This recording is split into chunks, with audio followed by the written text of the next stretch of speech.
Okay. Okay. Please don't lag ever again. You're not gonna lag, are you? All good? All good. Okay, I'm gonna wait for YouTube to pop up the thingy-majiggy, and then we shall get started once more. Assuming it is good. Okay. Yeah. Okay, I think so. Right.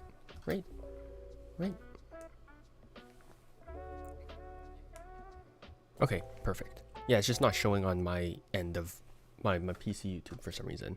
Okay, that's weird. Okay, so hopefully no issues with this at all. Hopefully, at this point. If there is, I'm just not going to stream today, but hopefully we should resolve all the streaming issues today. Right. I don't come back for like I don't come back for like 3 months and then all the issues come back. That's fine. So welcome back to the live stream lecture series. This is the third Switch that we are going to talk about. So I know it's been a while since I did one of these, but I'm bringing this back. I'm sort of slowly easing into it. I'm slowly easing back into it. So today we're going to talk about a move that I think that most of you will know, but don't really know where it comes from. The Downs Change, which is just a very simple card switch, which has a couple of, I think, very interesting things about it, but also a couple of cons about it. But honestly, what slight doesn't have any cons about it, right? So without further ado, let's just jump right into the history section of the Downs Change. So luckily for all of us, this will be a very simple history section. So as you could probably deduce from the name, this light comes from a magician named Downs, Thomas Nelson Downs, which I mean, if you don't recognize the name, it's not surprising because he does come from a pretty far away era from ours, but he did write one of the most, I would say he is a very prolific author, mainly because of one book. So he wrote the very famous magic book, The Art of Magic, which is published back in 1909. So this move actually comes from an effect in that book called the general card, T. Nelson Downs method.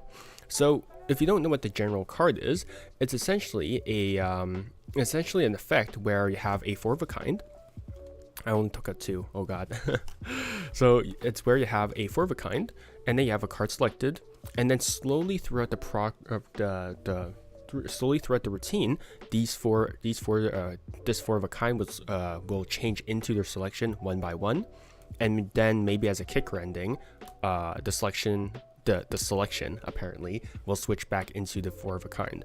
So that's what the general card is. So that's what T. Nelson Downs actually used the Downs Change for. So that was in that effect, which is the general card. Okay, and that's pretty much the history behind the move. Again, there's really not much of a history section behind the Downs Change, mainly because that's where it got its name from, and that's where it was first published, to our knowledge, right? There have been other instances where some people have actually attempted to claim this move, mainly by like one guy, but that one guy has not given proper crediting at all. So in Effective Card Tricks back in 1916 by a certain Louis F. Christianer, so there he actually gives the move he actually gives the credit of the move to a certain Henry Hardin. Okay, so that's Hardin. In another book, which is New Magical Conceptions back in 1919, there Louis F. Christianer gives the credit to the move to himself. So he can't even stick with his own stories. So so his crediting is pretty dubious, and the fact that T. Nelson Downs actually published this move first just sort of means that we can associate this move with T. Nelson Downs. And that's pretty much the history behind the move. Like I said, very, very simple. T. Nelson Downs published it first, and then some other people just sort of miscredited it over the course of history. So that's the credit behind the move. And before we move away, I do want to give a funny bit about the description of the move.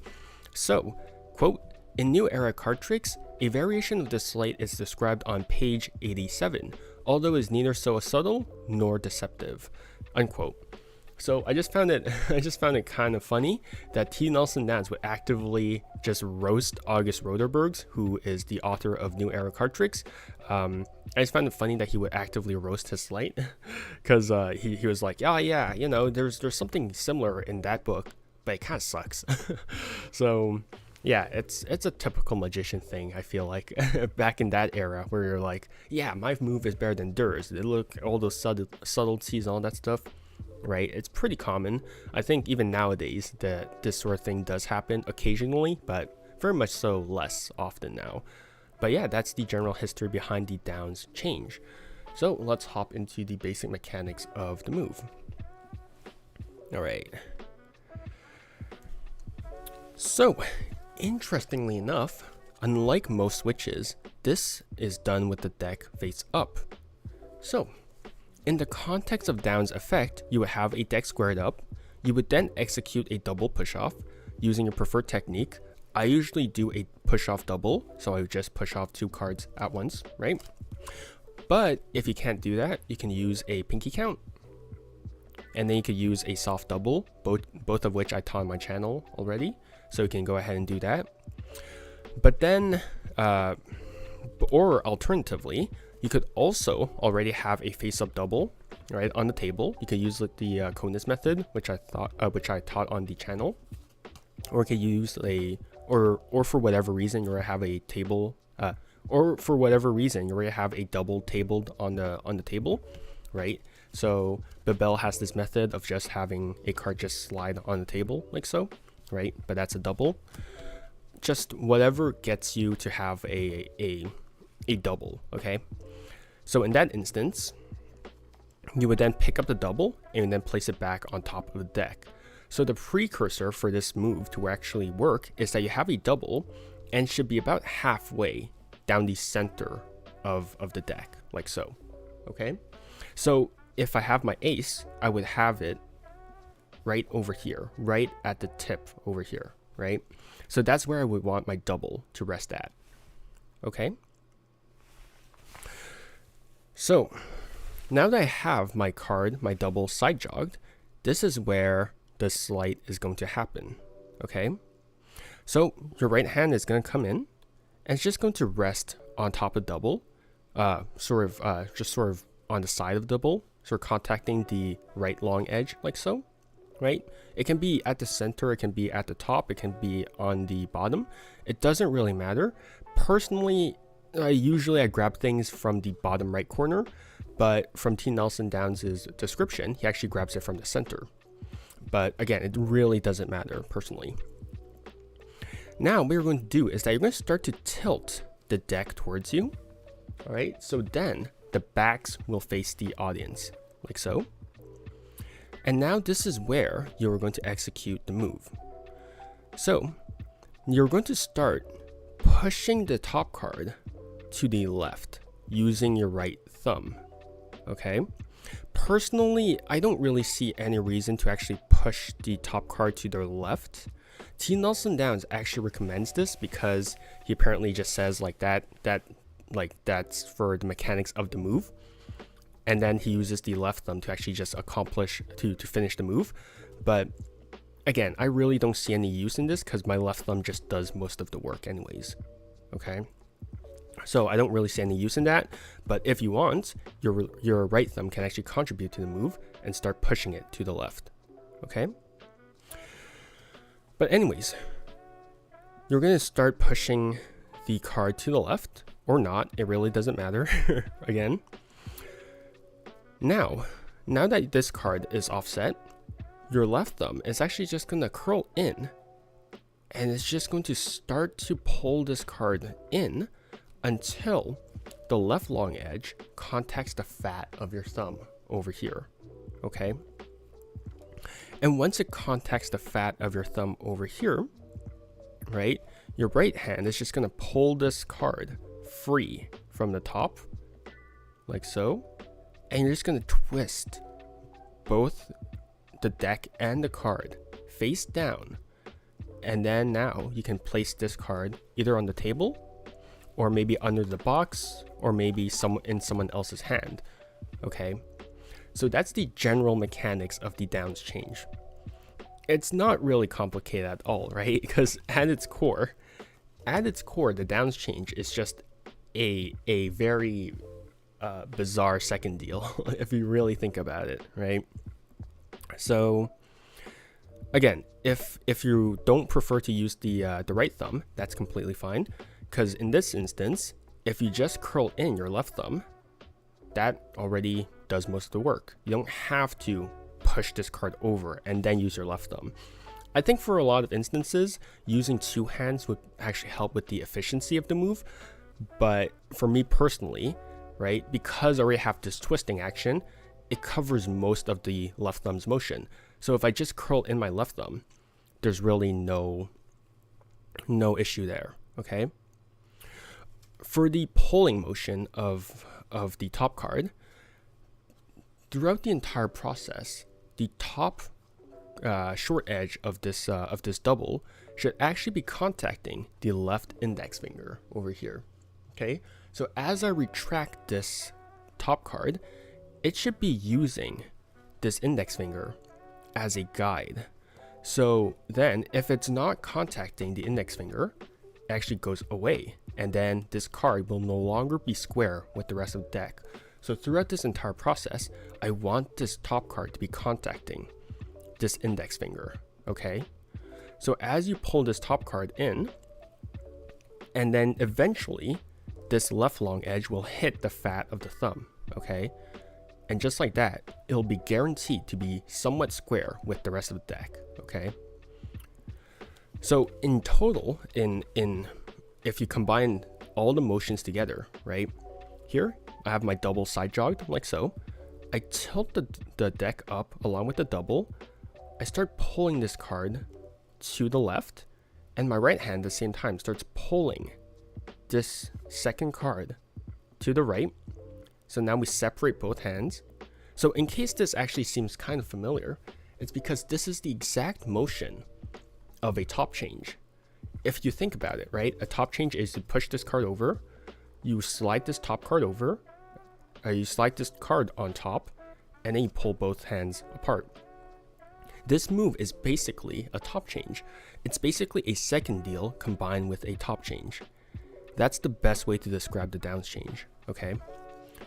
So back to our overview, right? You start pulling this card over, you start pulling your right hand away.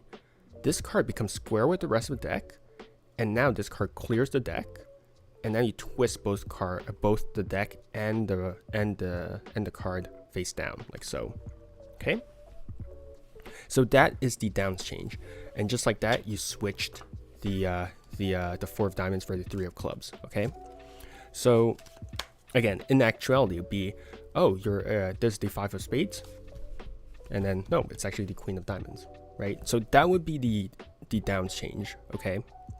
Obviously, it's not good from this angle because, well, you're kind of looking at it from the exposed angle, but that should be generally the downs change, okay? Just something that's extremely simple. It's basically a second deal mixed in with a top change, right? And again, it's a very, very soft move done just under the guise of a pushover, right? Pushover and then change like so, okay? So that is the downs change. Now here are just a couple of alternate handlings for the downs change as a whole. So there's a whole bunch of fun handlings. So obviously the basic handling is you either place the card down on the table, or you can place it in someone else's hand. Like you can have someone hold up their hand and you can place the card in their hand, or you can place it underneath the box, right? Alternatively, you could also do the downs change with only one hand. So you have this card over here. If you just retract this top card with only your left thumb, this card will remain rooted on spot because your left, middle, ring, and pinky finger are contacting it from underneath, like so. So this all happens as you're turning it over. You retract this top card, and now you risk kill everything. So now the backs are going to be facing the top. And now you're going to flick out your middle ring and pinky finger and just toss it like so. So you can execute this move using one hand only. So that's just a very interesting sort of handling. So this can be very, very nonchalant. So my right hand could be taking the box, tossing the switch, right? And that switches the card, right? So it's pretty. Oh, I should probably use a contrasting card. So it's pretty interesting. So if I have the Queen of Clubs on display here, I can just toss in, and then that's actually the 4 of diamonds. Okay, so doing it with one hand is an interesting variation that you can sort of play around with because it's just so much more nonchalant, right? Obviously, this has a certain flow to it as well, but just being able to just nonchalantly toss in something, I think that adds sort of a interesting layer to the sleight as well. Okay, so a one-handed toss is interesting. And then our last variation is going to be sort of cheeky, sort of interesting. So here, if you want, you can do the move one-handed, right? But you can have the spectator, actually, you can hand the card out to the spectator, right? So right now, this is the display from underneath, right? What you can do is that you can hand the card out to the spectator, be like, oh, can you actually pinch this card over here? And then just pull away. And now it feels like this card actually changes in their hand, right? When in reality, you're actually executing the switch underneath of the deck, right? So that's just sort of an interesting little variation because you're sort of executing the switch so boldly, right? You're having the spectator pinch the change card, right? But yeah, it's just sort of an interesting little, it's just sort of an interesting little handling that I sort of thought of, but I imagine a lot of people already have something similar, because this is sort of an idea by Eric Hu. So he has an idea where you actually pass a card under your hand, and then you actually have the spectator grab the corner of the card, and as they pull it from underneath of their hand, it actually changes from there. So this is where this sort of variation is inspired from, is that you would actually have the spectator themselves pinch the card, right? And then as you pull away, that's where it changes. So that's where this sort of handling comes from. And I just think it's sort of interesting to have sort of a more tactile change as well, right, in spectator's hands. So that's an alternate handling of the downs change. So let's go over a couple of variations. Let's go over a couple of applications regarding the downs change. So usually, as you can probably guess, it's a switch, right? So if I have my ace of clubs, if I wanted to, I would switch it out for maybe the 9 of hearts.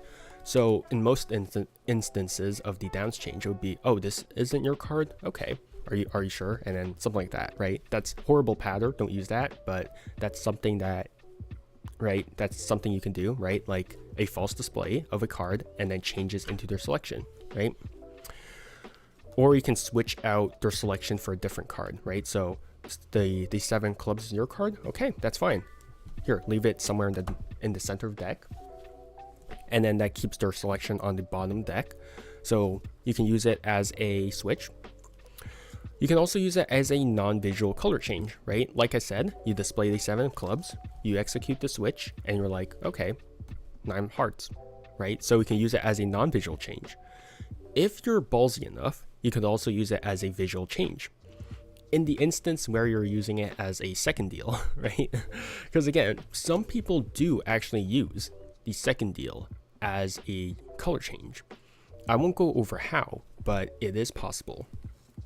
But if you are using the downs change as a visual change, so here you would have your double over here. Here, you're going to sort of risk kill. You're going to necktie the deck. So you're going to tilt the deck towards you. And as you do so, your right hand is just going to start to execute the downs change, right? So you're going to go here. I'm going to execute the downs change. So here, 9 of hearts, here. And then you're just going to deal the card forward, like so. And as you do that, you're just going to risk kill the deck. So here, tilt up, and then you're just going to turn the deck face down, like so. So unlike most variations of a downs change where you would actually just turn this card face down, you're going to leave it face up. And that causes it to have a face up color change. So here, oh, whoops. I did the normal, I did the normal one. Oh, thank you, Gary. Thank you for hangout. Thank you. Thank you so much for all the support. So here you have your double. Here, you're going to leave the second card face up as you deal it. Okay, so here. And that's a visual color change if you so desire to use it as such, right? Which I don't know why you would, because there's a whole bunch of better color changes out there. But again, it's just sort of a fun little thing that you can do, right? Obviously, you will need to clean this up, but it's just sort of a idea, right? And then the last thing that you can do is you can use it as a reverse. So in this instance, you would have a card selected, right? Which is the 3 of clubs, right? Obviously you do a double. Wait, I'll use the ace of spades just so that it's easier to spot. So if you want to reverse the ace of spades, it's going to be interesting. So you're just going to execute the downs change as per usual, right? But because the deck is face up, the ace of spades is going to be reversed. And you're going to be left with the 3 of clubs or the indifferent card on the table, like so. Okay, so you can go like, oh, can you keep your hand on this card for just a second? And now, because the ace of spades is face up on top of the deck, you can execute a couple of shuffles, leaving the ace of spades reversed in the center of the deck, or you can give it a couple of cuts.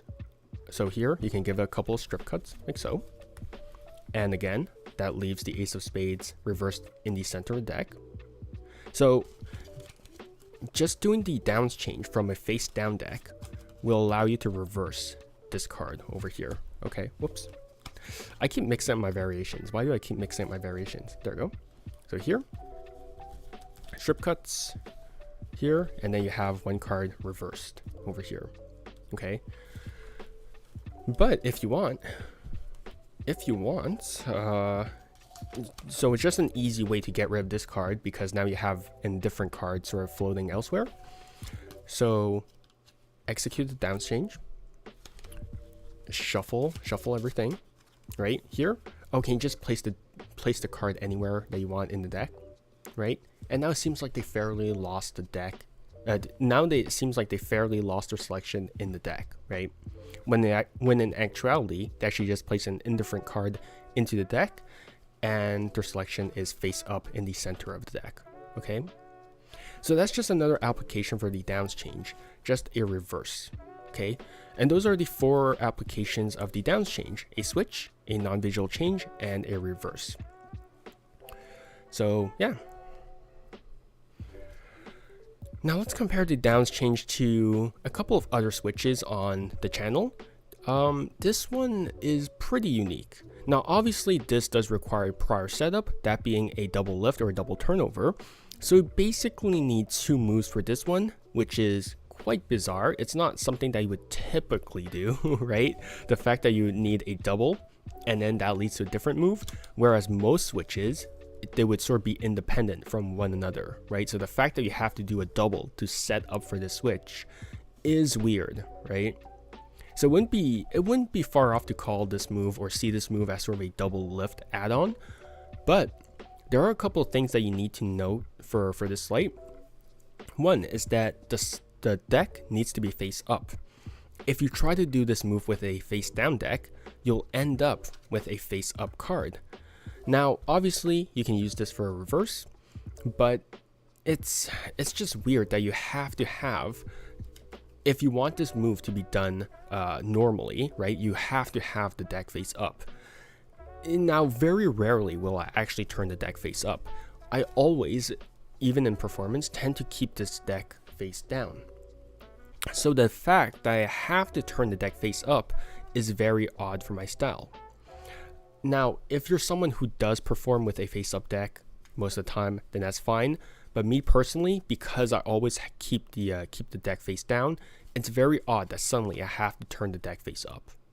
Okay, so that's something that you have to take note of, is that you have to turn the deck face up to execute the switch properly.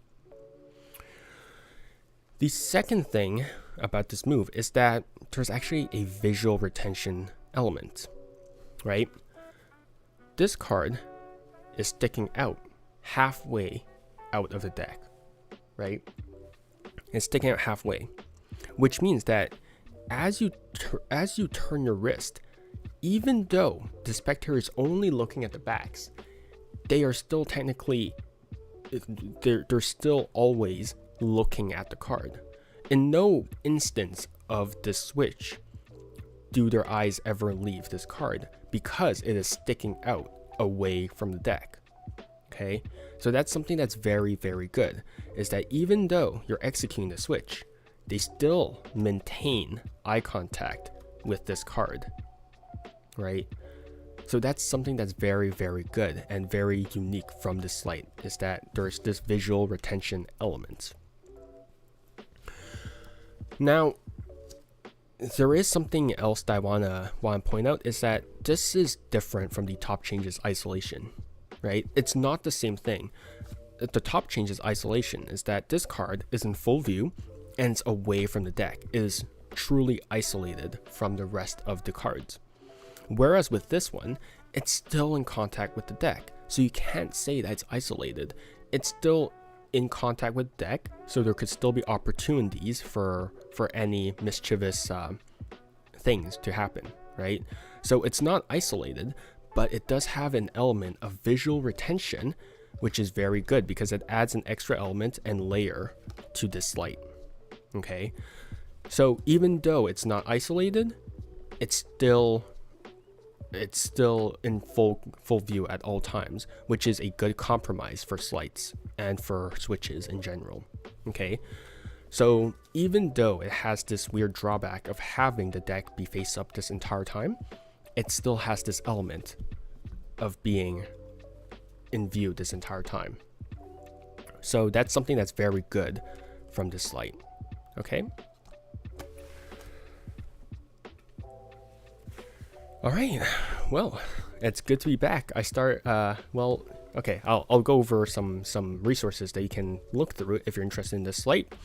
So there's a couple of resources that you can look through if you're interested in the downs change and other variations of this move.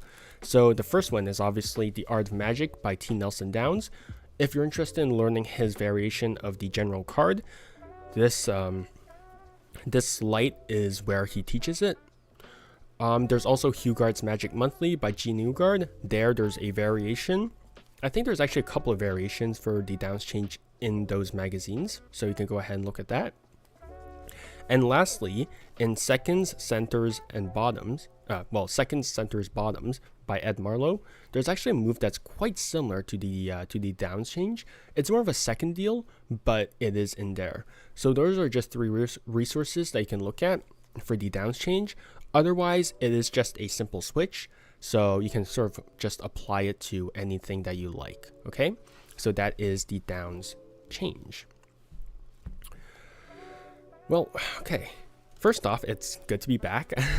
I know I haven't done one of these live streams in a long while, so I'll try to be a bit more consistent. I know it's Friday, it's not at all my usual streaming schedule or my upload schedule, but I'm trying to ease back into it, so yeah. But yeah, so I just thought that it would be good to sort of ease back into it with a simpler move, such as the downs change. But the downs change, it is a very simple move with a few problems on the side. But like with every switch, like with every move, there is merit to actually learning this move, right? Whether you'll apply the knowledge elsewhere, right, or you'll actually use it, there's really no harm in just sort of learning it and just sort of playing around with the move, right? So I think that even though it's not my style of move because I have to turn the deck face up, it's just not my type of thing. Even though it has that particular drawback, I still think it's a very interesting move to learn because it has this element of visual retention. There's also this nonchalance about it, right? You just take a card and you just put it down. right? That's such a very, like, that's in my opinion how most switches should feel like, right? Most switches should feel very nonchalant. They should just feel like you're just tossing something on the table. It should just feel like you're just doing something simple, because that's what switches are, right? They're supposed to be simple. You're just supposed to be doing something nonchalant. So I think that this move in general has a very nice handling where it feels very relaxed. You're not forcing anything, and things just happen because it has to happen, right? You have to place this card onto the table. You have to do something like that.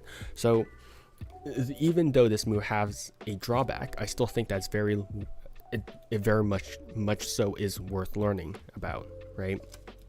So yeah, even though it's a simple move, even though it's an ancient move, I still think it's worth learning, and I still think that it's worth tinkering with, okay? Because like just the one-handed variation, I think is very, very, very interesting. Okay, so there's a couple of merits to this move, a couple of drawbacks, but don't let that deter you.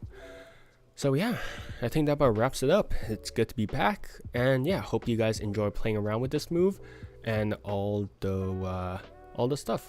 that stuff.